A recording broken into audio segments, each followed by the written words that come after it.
Assalamualaikum warahmatullahi wabarakatuh.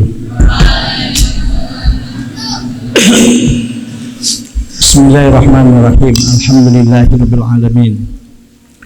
Wassalatu wassalamu ala asyrafil anbiya'i wal mursalin sayyidina wa habibina wa maulana Muhammadin wa ala alihi wa sahbihi ajma'in. Asyhadu an la ilaha illallah wahdahu la syarikalah wa asyhadu anna Muhammadan abduhu wa rasuluh. Faqad qala Allah ta'ala fi kitabihil karim wa huwa asdaqul qailin. A'udzu billahi minasyaitonir rajim. Bismillahirrahmanirrahim. Yarfa'illahu alladhina amanu minkum walladhina utul ilma darajat wa qala alaihi salatu wassalam may yuridillahu bihi khairan yufaqihu fiddin. Anak-anakku sekalian, mari sama-sama kita mulai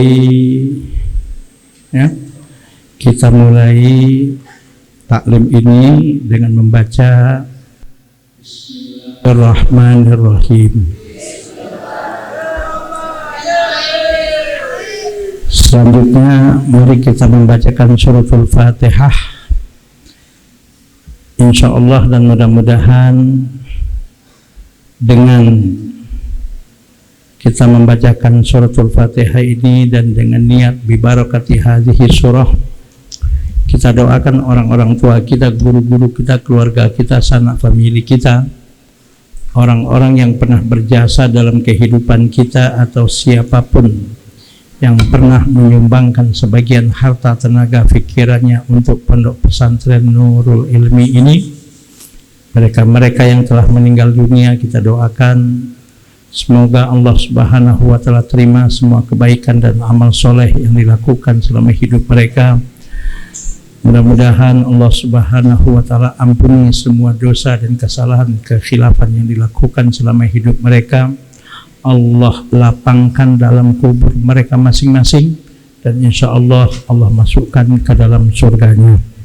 Dengan Fatihah ini kita niatkan kalau ada di antara kita, orang tua kita, guru-guru kita, keluarga kita, sanak famili kita, orang-orang yang kita cintai, atau siapapun yang pernah menyumbangkan sebagian hartanya, tenaganya, pikirannya untuk pondok pesantren Nurul Ilmi ini, atau siapapun yang ada di pesantren ini, baik para pimpinannya, baik para guru-gurunya, para santri-santrinya, dan siapapun yang punya kepedulian terhadap pondok ini, yang diuji oleh Allah dengan berbagai macam penyakit. Mudah-mudahan dengan barakah hadhihi surah ini Allah angkat dan sembuhkan penyakit yang diderita, yang menghadapi berbagai macam kesulitan hidup. Allah Subhanahu wa ta'ala berikan jalan keluar terhadap persoalan hidup yang sedang dihadapinya. Dan bagi kalian semua para santri, mudah-mudahan senantiasa sehat walafiat lahir dan batin, dimudahkan oleh Allah dalam menghafal pelajaran, memahami pelajarannya, dan mudah-mudahan ilmu yang dipelajari menjadi ilmu yang berkah, ilmu yang bermanfaat, yang berguna bagi agama, nusa, dan bangsa. Dan mudah-mudahan kita semua selalu dalam lindungan, ridho, rahmat, dan keberkahan dari Allah Subhanahu wa ta'ala. Ala hadhihi wa ala kulli niyatin sholihah. Al-Fatihah. A'udzu billahi minasyaitonir rajim. Bismillahirrahmanirrahim. Alhamdulillahirabbil alamin, arrahmanir rahim, maliki yaumiddin. Iyyaka na'budu wa iyyaka nasta'in. Ihdinas siratal mustaqim, siratal ladzina an'amta 'alaihim ghairil maghdubi 'alaihim waladdallin. Amin. Kita lanjut buka halaman 16 di bawah, ya, di bawah. Sudah ketemu semua? Siapkan juga catatannya.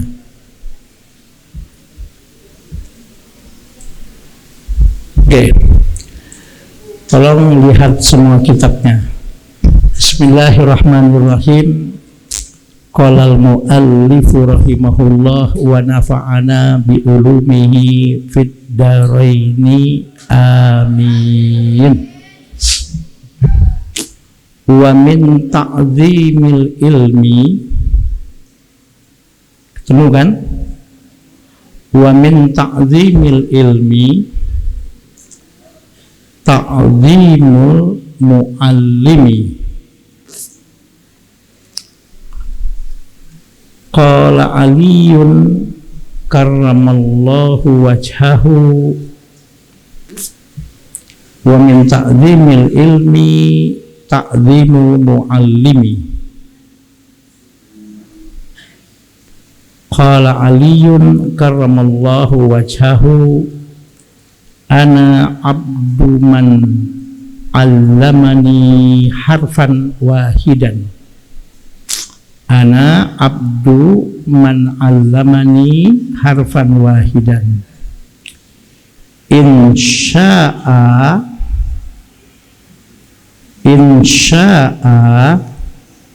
ba'a wa insya'a a'taqa wa insya'a istaraqa.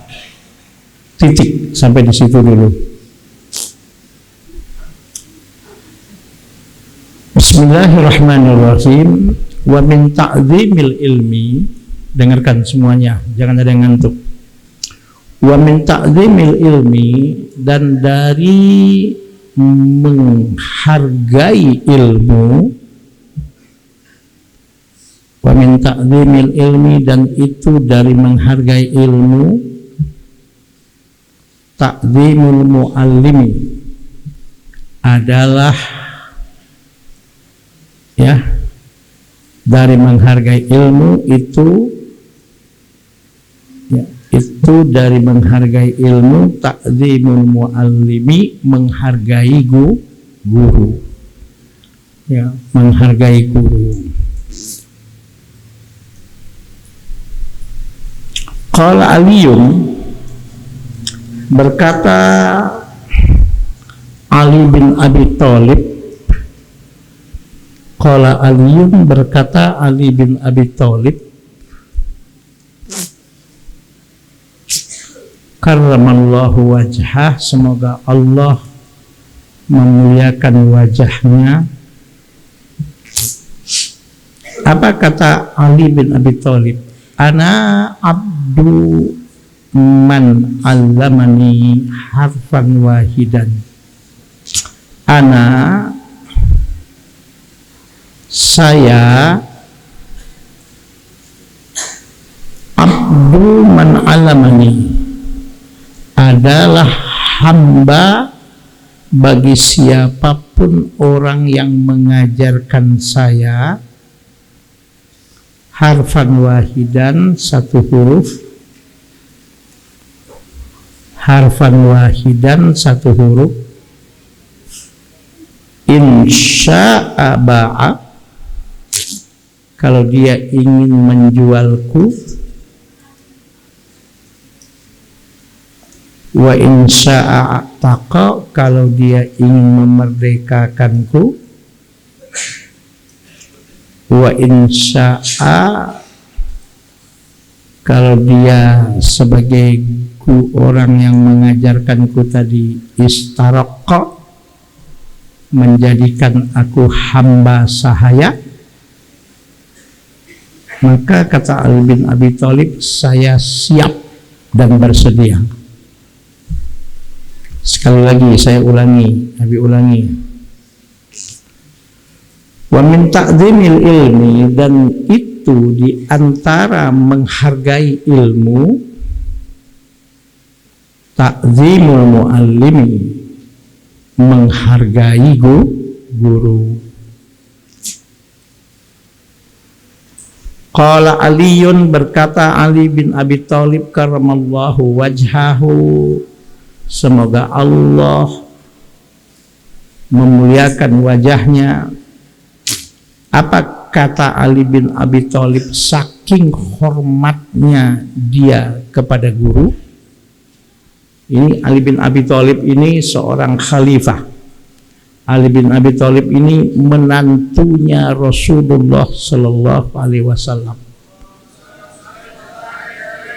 Itu pun dia sebagai khalifah yang keempat, yang Rasul mengatakan tentang dirinya Ali bin Abi Thalib adalah ana madinatul ilmi wa aliyun babuhu.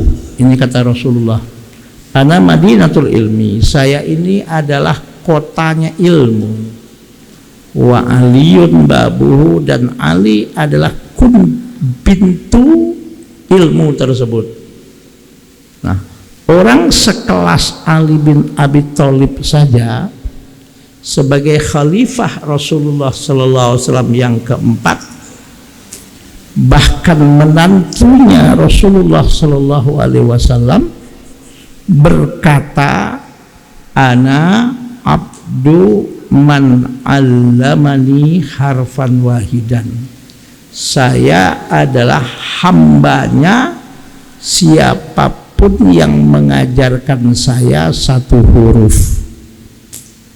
Insya ba'a, kalau dia ingin menjualku silahkan.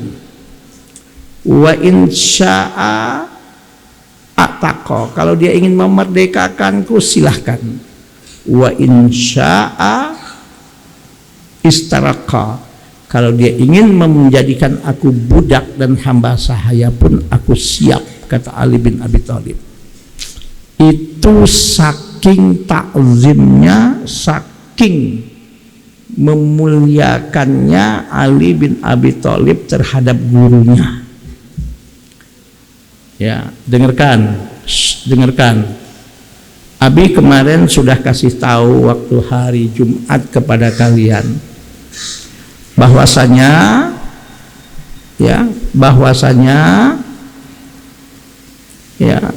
yang kita pelajari kemarin itu ma wasola man wasola illa bil hurmati wa ma sakoto man sakoto illa bitarkil hurmati.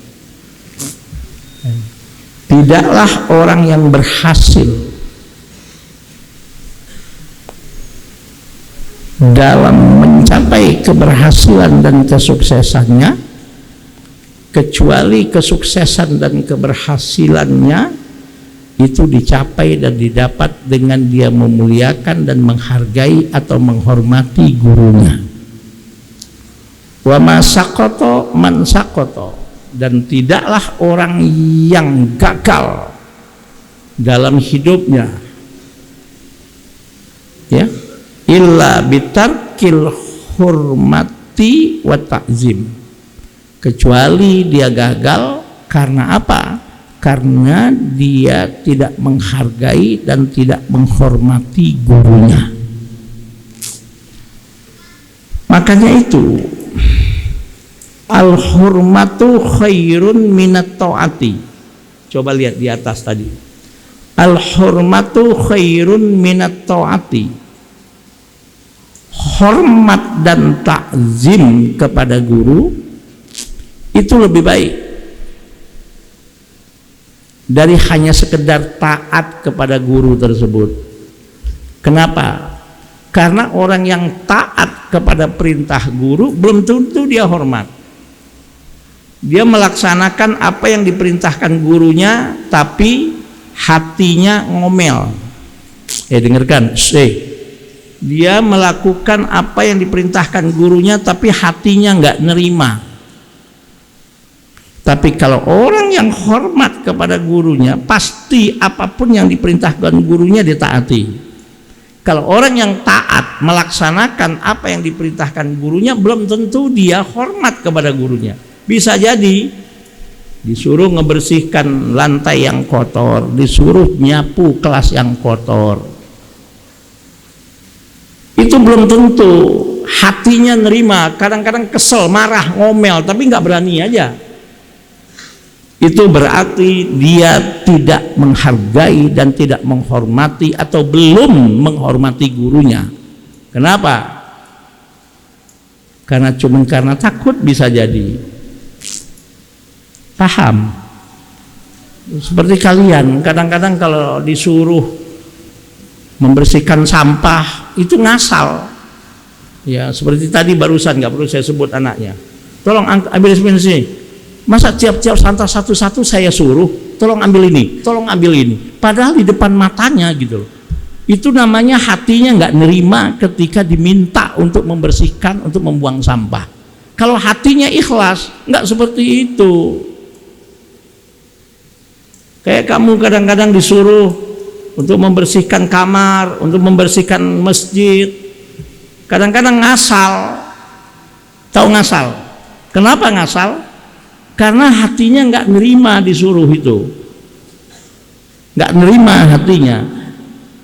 Kelihatannya taat, padahal hatinya nggak nerima, ngomel.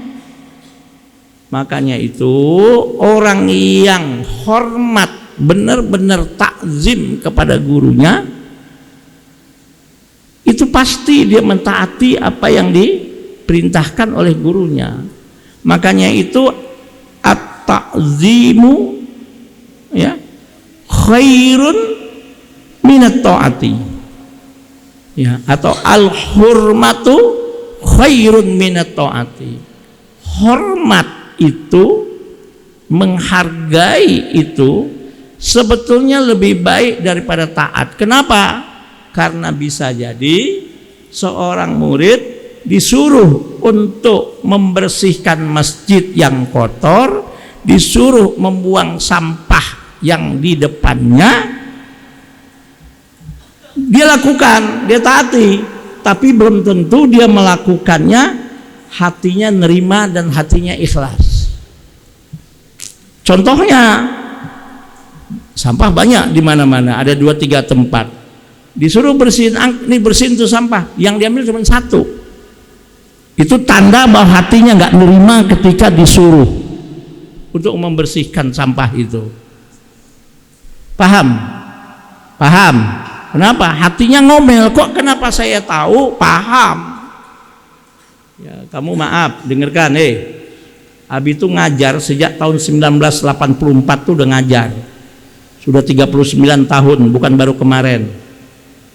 Jadi kalau kamu cuman sekedar ngelakuin, hati kamu gak nerima, dari sikap kamu tuh kelihatan. Ada sampah 2-3 tempat, tolong ambil sampah, yang diambil cuma yang di depannya, yang di belakangnya, di kelilingnya dibiarin aja. Itu tandanya hatinya tidak ikhlas, gak nerima, cuman kayaknya taat padahal tidak ada hormatnya dan tidak nerima hatinya disuruh.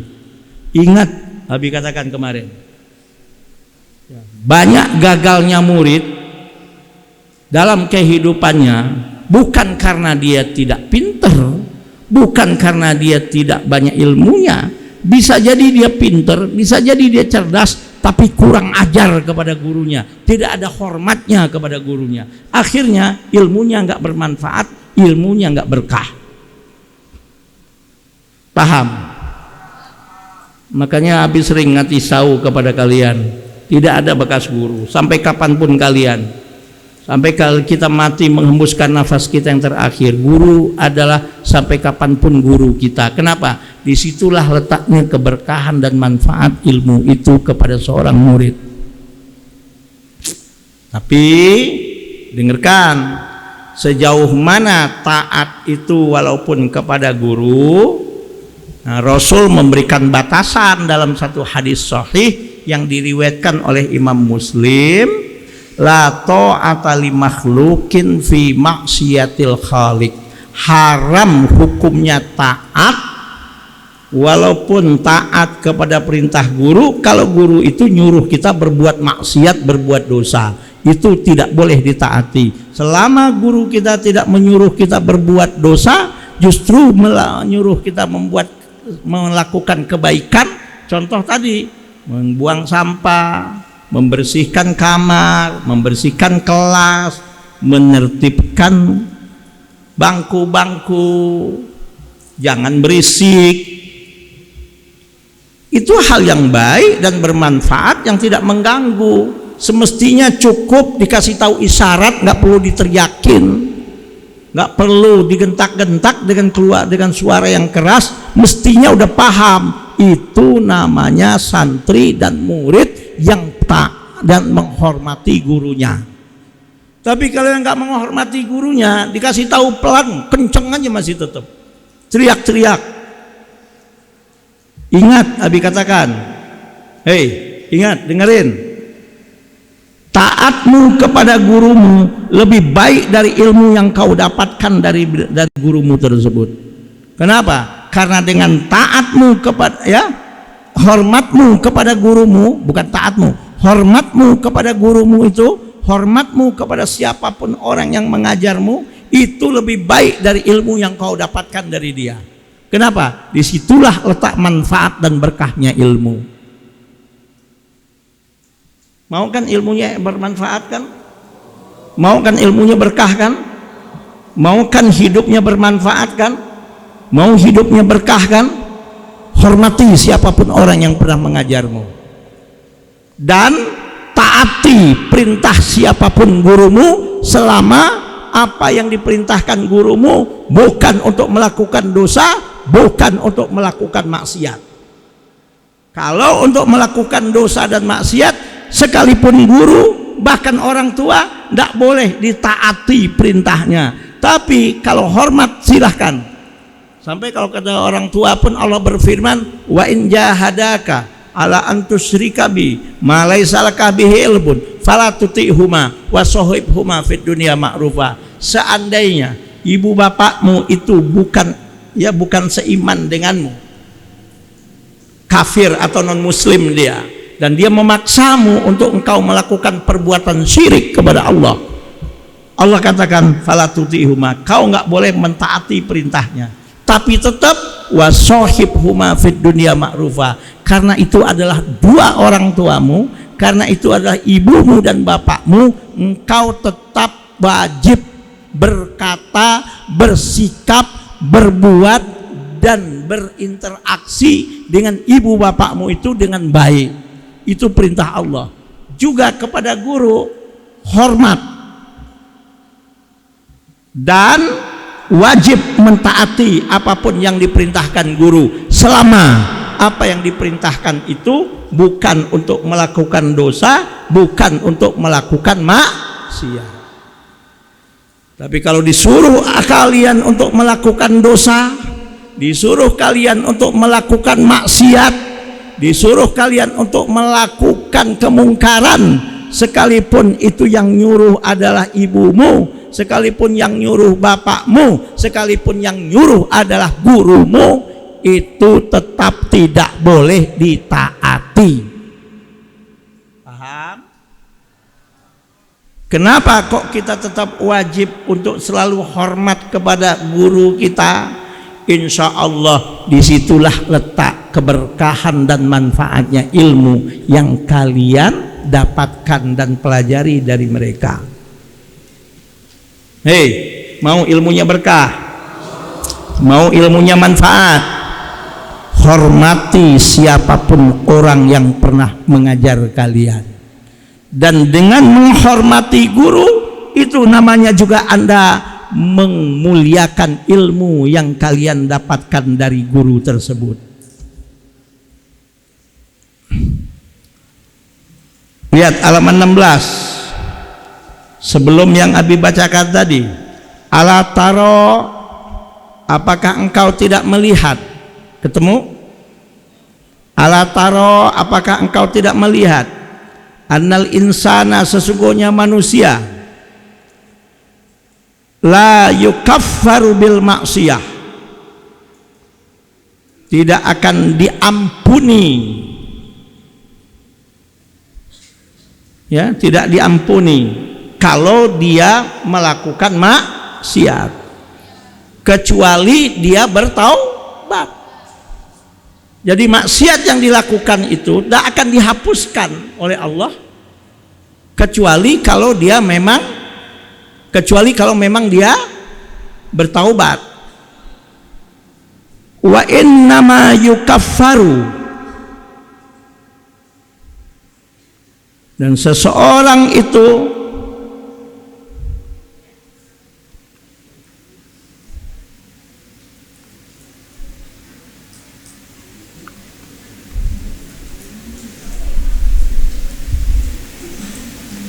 yukaffaru bitarkil hormati, dan seseorang itu akan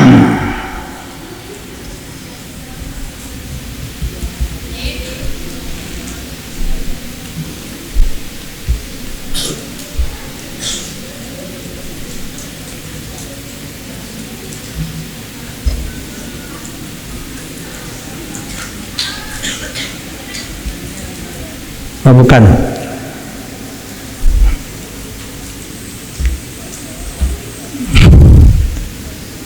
Wa innama, dan seseorang itu yukaffaru, akan dikatakan kafir bitarkil hurmati, dengan meninggalkan hormat. Ya, otomatis. Sekali lagi ya, ala taro, apakah engkau tidak melihat, innal insana, sesungguhnya manusia, la yukaffaru, tidak dikatakan kafir, bil maksiati, dengan dosa yang ia lakukan, tapi wa innama yukaffaru, dan dia akan dianggap kafir atau dikatakan kafir bitarkil hurmati, dengan meninggalkan hormat dan takzim, khususnya menghormati dan memuliakan Allah Subhanahu wa ta'ala, dan menghormati dan memuliakan apapun yang wajib dihormati dan dimuliakan. Contoh, dengarkan. Ini tingginya penghargaan dan penghormatan dan memuliakan nilainya. Anda tidak dikatakan kafir kalau seseorang tidak dikatakan kafir kalau sekedar dia hanya melakukan dosa dan maksiat, dan dosa dan maksiatnya itu diampuni dan insya Allah diampuni, dan insya Allah diampuni oleh Allah kalau dia bertaubat atas dosa dan kesalahan yang ia lakukan tadi. Sehingga Rasul mengatakan, at-taibu minadz dzambi kaman la dzambalahu, orang yang bertaubat atas dosanya, kalau betul-betul taubatnya taubatan nasuha, taubat yang beneran, dia dianggap seperti tidak ada dosa dan tidak ada dosa yang ia pernah lakukan. Clear, dihapus semua dosanya kalau betul-betul dia taubat atas dosa yang dia lakukan. Tapi dengarkan, kalau seseorang itu sudah tidak lagi memuliakan Allah, nggak memuliakan Al-Quran, tidak memuliakan Rasul, dan tidak memuliakan apapun yang wajib dimuliakan. Contoh, Allah ditentang, Rasul ditentang, Al-Quran dinistakan. Itu berarti dia sudah tidak menghormati dan tidak memuliakan lagi yang namanya Al-Quran. Dan itu bisa dianggap kafir kalau orang sudah menentang Al-Quran, sudah menentang hukum Allah, sudah menentang apa yang disampaikan oleh Rasulullah. Kalau cuma sekedar bermaksiat, itu masih bisa diampuni oleh Allah dosanya. Yang penting dengan syarat dia taubatan nasuha.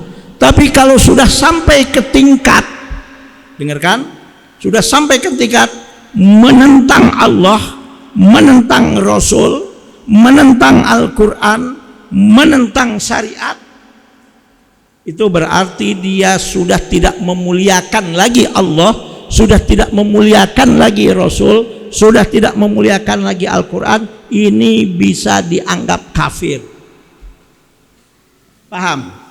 Disinilah kenapa yang namanya menghormati guru nilainya lebih tinggi daripada mentaatinya.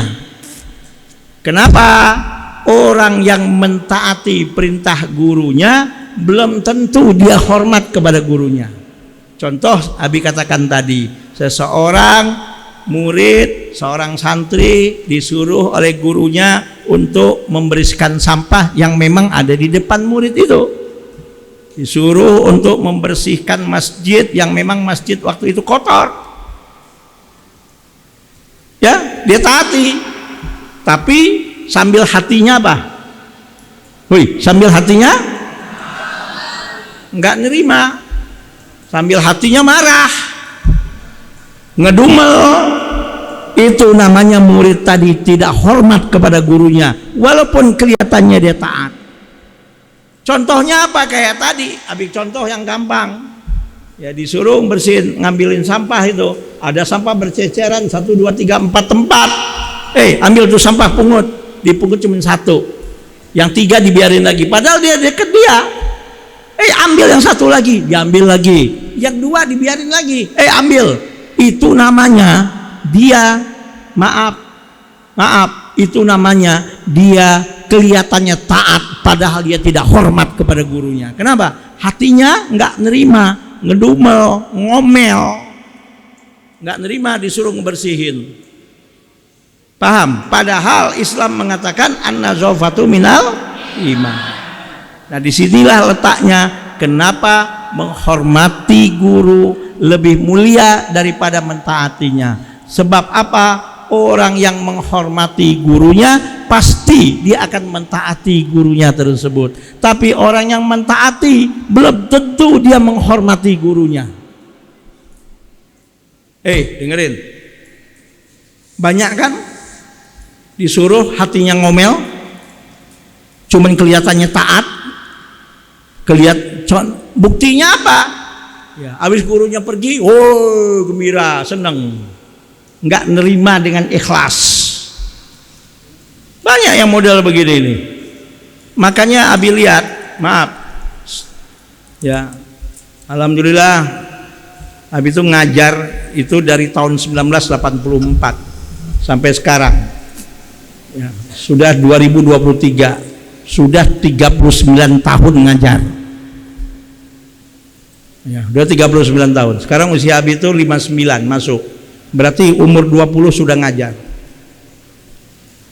Udah banyak bisa ngelihat. Ya alhamdulillah ngajar di pesantren, ngajar di kampus, ngajar di mana gitu, di majelis-majelis taklim kelihatan. Orang yang hormat kepada gurunya, orang yang cuma pura-pura hormat tuh kelihatan kok. Orang yang cari muka itu kelihatan kok. Yang hormatnya tulus dari hatinya kelihatan kok. Tapi subhanallah yang Habib perhatikan, banyak yang sukses-sukses itu bukan cuma yang pinter saja, bahkan yang pinter-pinter ketika di pesantren, kalau keluar orang ajar, kalau tidak hormat sama gurunya, maaf, na'udzubillah, banyak yang gagal dalam kehidupannya. Justru yang anak biasa-biasa saja, tapi kalau takzim dan hormatnya kepada kiainya, kepada gurunya, kepada siapapun ustadz yang mengajarnya, ustadzah yang mengajarnya, subhanallah, banyak yang sukses dalam kehidupannya. Makanya itu salah satu wa min ta'zimil ilmi ta'zimul muallimi, ya, di antara cara menghormati dan di antara cara memuliakan ilmu adalah dengan cara ta'zimul muallimi, menghargai dan menghormati guru yang mengajar. Qala Aliyun karamallahu wajha, Ali bin Abi Thalib berkata, ini saking menghormatinya Ali bin Abi Thalib dan saking memuliakannya Ali bin Abi Thalib terhadap gurunya. Apa kata Ali bin Abi Thalib? Man allamani harfan, ya, kata Ali bin Abi Thalib, ana abdu man allamani harfan wahidan, saya ini adalah budaknya siapapun orang yang pernah mengajarkan saya 1 huruf. Insya'a ba'a, kalau dia ingin menjualku juallah. Wa insya'a ataqa, kalau dia ingin memerdekakan aku merdekakanlah. Bahkan wa insya'a istaraqqa, kalau dia mau menjadikan aku budak pun aku siap. Itu saking hormat dan takzimnya Ali bin Abi Thalib kepada gurunya. Ya kalau kalian sih nggak sampai gitu-gitu amat lah. Ya nggak sampai gitu-gitu amat. Oke? Paham? Hormatilah, muliakanlah siapapun orang yang pernah mengajar Anda dengan hati yang ikhlas lillahi ta'ala, semata hanya untuk mencari ridho Allah.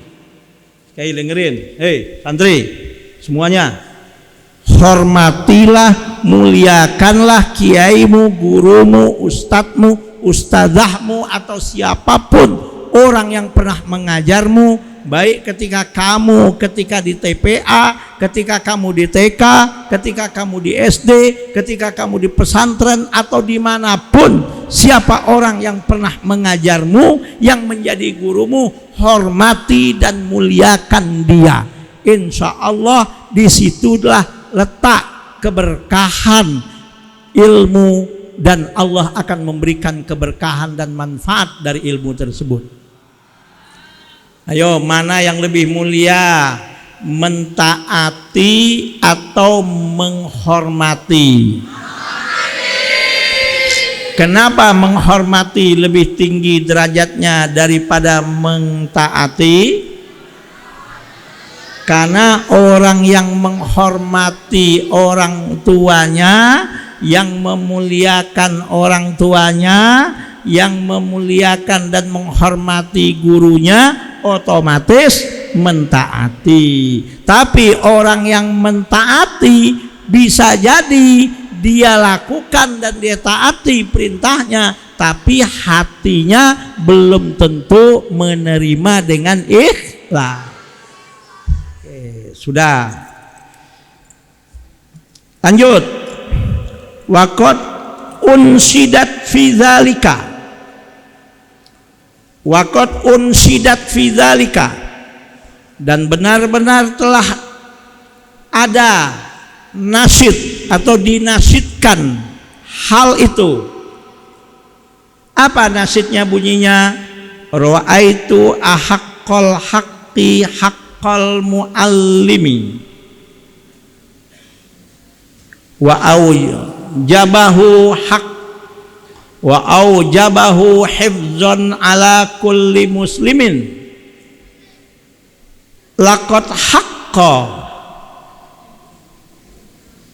ayyuhda ilaihi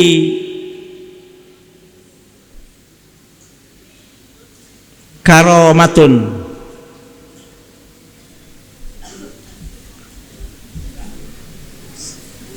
Ada satu nasyid di situ dikatakan, ra'aitu ahaqqal haqqi, aku melihat sesuatu yang paling berhak dan sesuatu yang paling mempunyai hak adalah haqqal muallimi, haknya guru. Wa aujabahu, dan sewajib-wajibnya hak hifzan, untuk dijaga, ala kulli muslimin, atas setiap orang muslim. Laqad haqqa, dan benar-benar telah berhak, ayyuhda ilaihi, untuk diberikan kepada guru tersebut, karomatun, suatu penghargaan atau suatu penghormatan.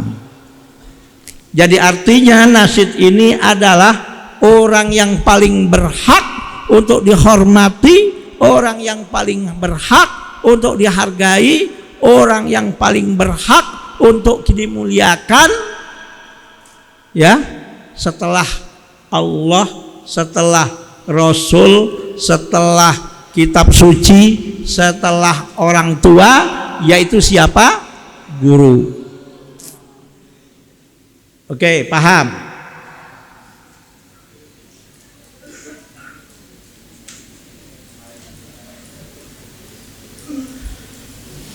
Li ta'limi harfin wahidin,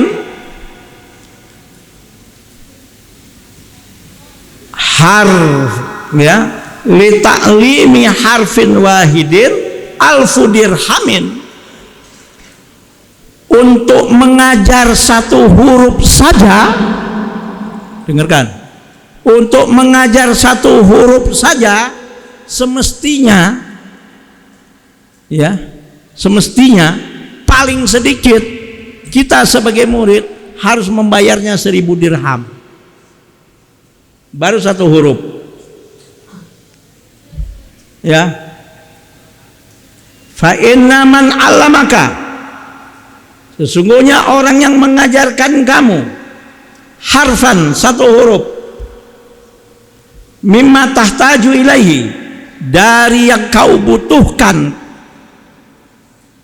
fit dini, dalam urusan agama, fa inna man alamaka, sesungguhnya siapapun orang yang mengajarkanmu, harfan, satu huruf, mimma tahtaju ilaihi, dari apa yang kau butuhkan, fit dini, dalam urusan agama, fahuwa abuka fit dini,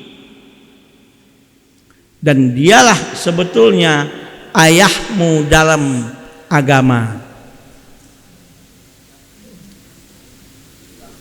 Makanya dengarkan, oh ya, makanya dengarkan, ya, salah satu syarat seseorang itu kalau ingin bisa mendapatkan ilmu, salah satunya adalah, kan masih ingat kan, akhilan tanalal ilma illa bisittatin saumbika antafsiliha bibayanin zakaun wahirsun wajtihadun wadirhamun wasuhbatu ustadzin watuluz zaman. Satu, harus ada kecerdasan, ya, oke, zakaun wahirsun, punya kemauan yang tinggi untuk belajar, bukan males, wajtihadun, salah satunya lagi, belajar itu butuh dirham, butuh biaya. Maka tolong maaf, ya, yang anehnya ada sebahagian santri jajan ada, bayaran kagak bayar. Dah, nggak perlu habis sebut lah, tolong dengerin. Jajannya ada, bayaran SPP bulanan kagak ada. Nih gimana ceritanya?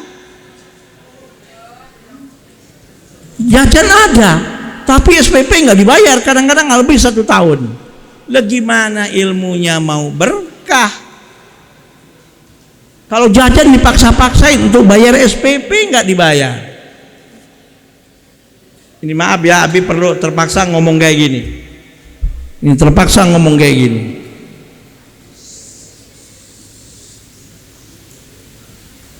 Yang anehnya kadang-kadang di sebagian masyarakat kita, kalau sudah urusan pesantren, kok pesantren bayar katanya. Tapi giliran belajar matematik, kursus bahasa Inggris, kursus IPA, kursus kimia, berapapun dilayanin. Tapi giliran untuk belajar di pesantren, loh kok pesantren bayar?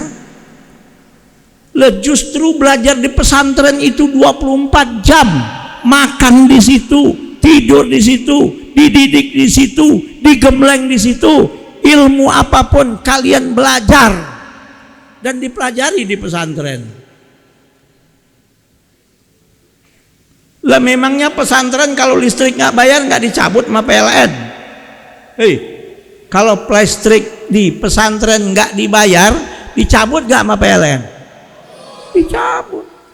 Kalau pesantren nggak beli beras, nggak bayar, emang datang itu beras? Datang nggak? Kagak. Emang guru yang ngajar kalau nggak dibayar, emang guru nggak butuh biaya hidupnya? Tolonglah berpikiran itu. Semestinya pesantren itu kalau mau tos-tosan gitu loh, berapa biaya untuk pesantren itu? Coba bayangkan di sini nih. Semestinya di sini dikatakan satu huruf saja sebetulnya itu masih lebih murah kalau kita hargai ilmu itu dengan 1000 dirham. Nah, maka suatu saat kalian anak-anakku, dengarkan, suatu saat kalian wahai anak-anakku yang putri yang putra sama, kalian akan dewasa, kalian akan berumah tangga, kalian akan punya anak.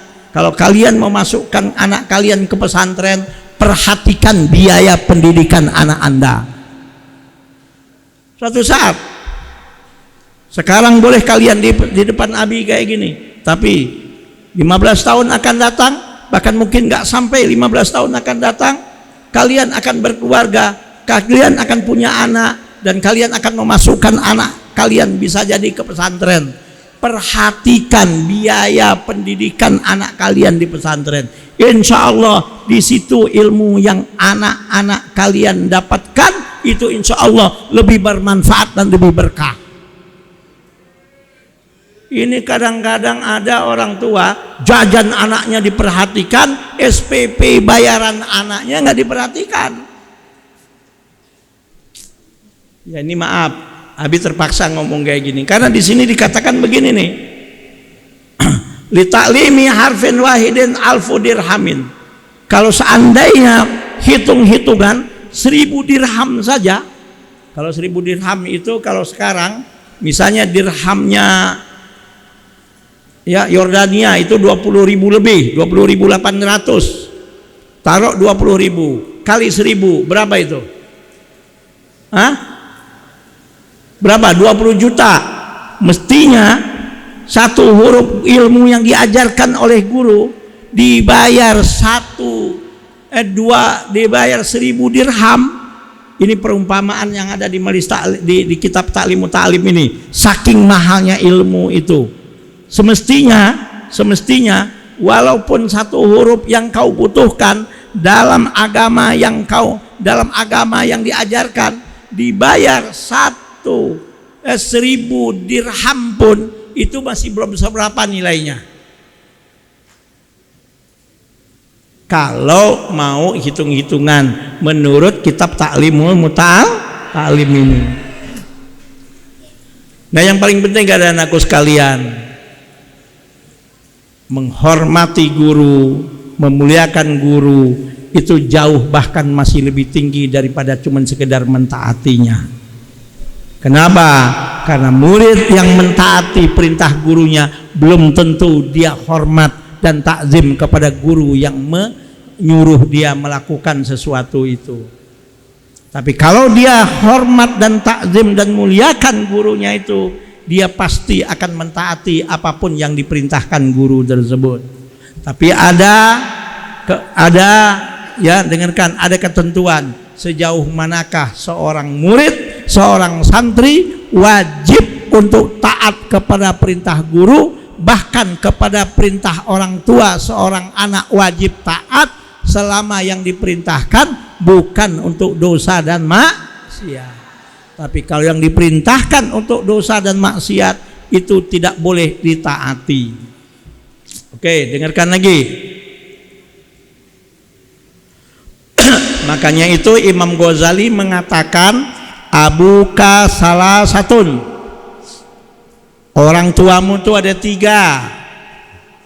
1. Man waladaka, orang yang melahirkanmu atau yang menyebabkan kamu lahir ke permukaan bumi ini, yaitu ibu dan bapak. Kemudian kata Imam Ghazali, orang yang menjadi orang tuamu itu bukan hanya yang melahirkan dan yang menyebabkan kamu lahir, yaitu ibu dan bapakmu saja, tapi yang menjadi orang tuamu juga adalah gurumu yang mengajarkan ilmunya kepadamu. Ya, itu nomor 2. Nomor 3, kata Imam Ghazali, orang tua itu adalah man zawwajaka bintahu, orang yang menikahkan anaknya kepadamu, yaitu yang disebut dengan mertua. Paham? Paham? Oke. Wa kana ustazuna asy-syekh al-imam Sadiduddin Asy-Syirazi yaqulu, dan ada guru kami asy-syekh al-imam Sadiduddin Asy-Syirazi yaqulu berkata. Apa kata al-imam Sadiduddin Asy-Syirazi? Qala masyayikhuna, berkata guru-guru kami. Dengarkan nih, dengerin. Qala masyayikhuna, berkata guru-guru kami. Kata siapa ini? Kata siapa? Sadiduddin Asy-Syirazi. Man aroda ayyakuna ibnuhu aliman, Man aroda barang siapa yang menginginkan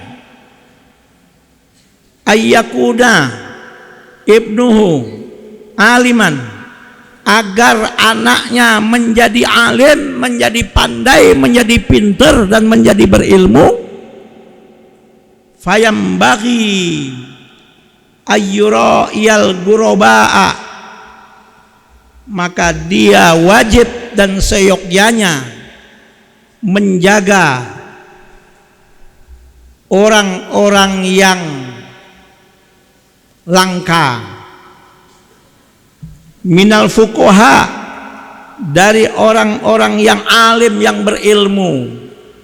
Ya, orang alim, orang berilmu itu sekarang sudah langka.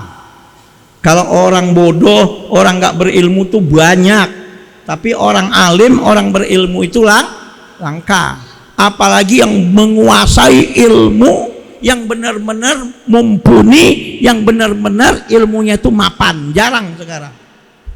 Ya, maka man aroda ayyakuna ibnuhu aliman, barang siapa yang menginginkan anaknya menjadi alim, menjadi pintar, maka fayambagi ayyura yal guroba'a, maka dia harus betul-betul memperhatikan orang-orang yang langka, minal fuqaha'i, dari para ulama-ulama fikih, wa yukrimahum, ya, wa yukrimahum, dan mereka memuliakan, wa yu'azzimahu wa yukrimahum, dan memuliakan, wa ya'izuhum, dan minta nasihat dari mereka, wa ya'izuhum dan minta nasihat kepada mereka, wa ya'tihim, dan memberikan kepada mereka syai'an, sesuatu.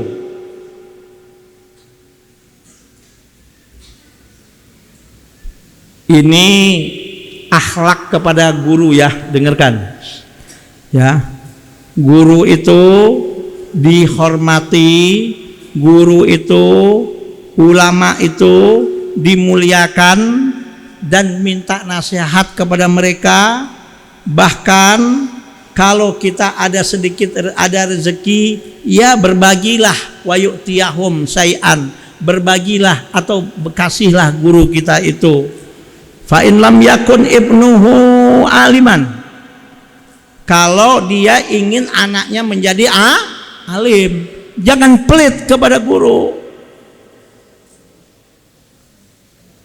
Wa in lam yakun ibnuhu aliman, kalau seandainya anaknya enggak menjadi alim, yakunu hafiduhu aliman, insyaallah cucunya akan menjadi alim. Ya, cucunya juga akan menjadi alim. Itu adalah, ya, akhlaknya orang yang ingin anaknya menjadi alim, menjadi pinter, menjadi ilmunya bermanfaat dan berkah. Maka sebagai orang tua ngapain? Hormati guru anaknya, hormati guru anaknya, minta nasihat kepada orang-orang alim. Kemudian lagi ngapain?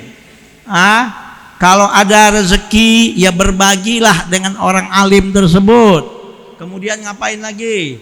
Kalau seandainya anaknya pun misalnya tidak alim, insya Allah cucunya akan menjadi alim.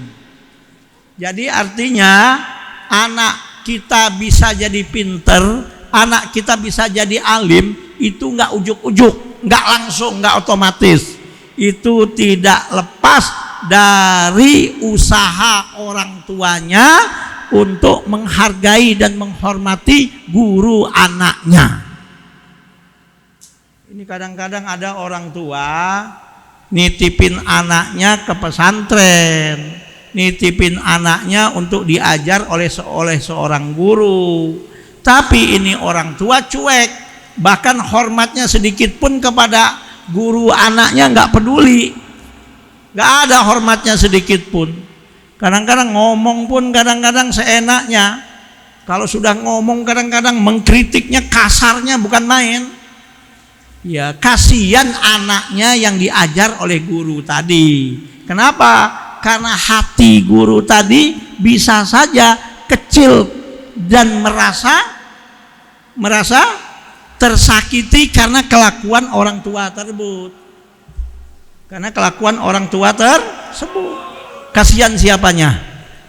Kasihan anaknya. Justru di sini dikatakan kalau dengarkan, karena kalian suatu saat pasti insya Allah dan mudah-mudahan suatu saat kalian tidak selamanya di santri, kalian akan dewasa, kalian akan punya keluarga, dan insya Allah kalian pun akan punya anak. Kalau kalian nanti menitipkan anak kalian untuk belajar dengan seorang guru, kalian walaupun sebagai orang tuanya, bukan sebagai murid dari guru tersebut, tapi orang tua dari anak, orang tua dari anak yang kalian titipkan kepada guru, maka kalian juga tetap harus menghargai dan menghormati guru tersebut. Kenapa? Karena disitulah insya Allah anak kita akan mendapatkan satu keberkahan dan anak kita akan menjadi alim. Kalaupun bukan anak kita, insya Allah cucu kita pun akan menjadi orang alim. Bahkan anak dan cucu dan keturunan kita pun bisa juga insya Allah menjadi orang alim. Maka jangan berharap ilmu kita akan berkah, ilmu kita akan bermanfaat kalau kita tidak hormat kepada guru kita, atau kita sebagai orang tua kurang ajar dan tidak menghargai dan tidak menghormati orang-orang yang mengajar anak kita. Saya rasa cukup sampai di sini dulu. Insya Allah besok kita lanjutkan bagaimana caranya menghormati guru. Ya, ayo, mudah-mudahan apa yang kita pelajari menjadi ilmu yang bermanfaat, dan mudah-mudahan ilmu yang kita pelajari ini menjadi ilmu yang diberkahi oleh Allah Subhanahu wa taala, dan mudah-mudahan kalian semua anak-anakku menjadi anak-anak yang ilmu dan pengalaman yang kalian dapatkan menjadi ilmu yang bermanfaat dan diberkahi oleh Allah Subhanahu wa taala. Mari kita tutup dengan baca selawat. Ayo, bismillahirrahmanirrahim. Selawat apa? Ayo bismillah. Ayo. Sholli ala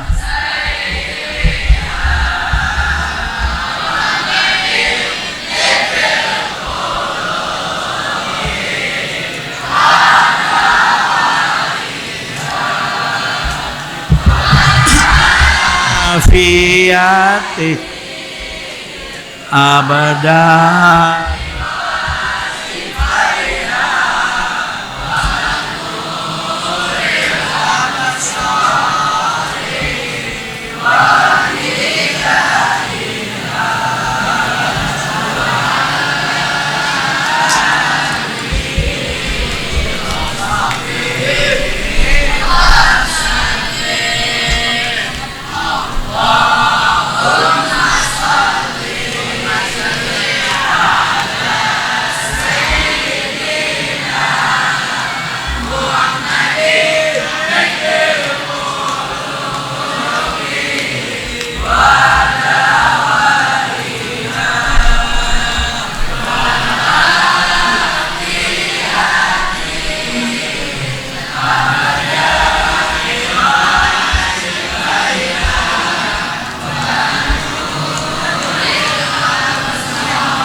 Oke, ambil lanjutin.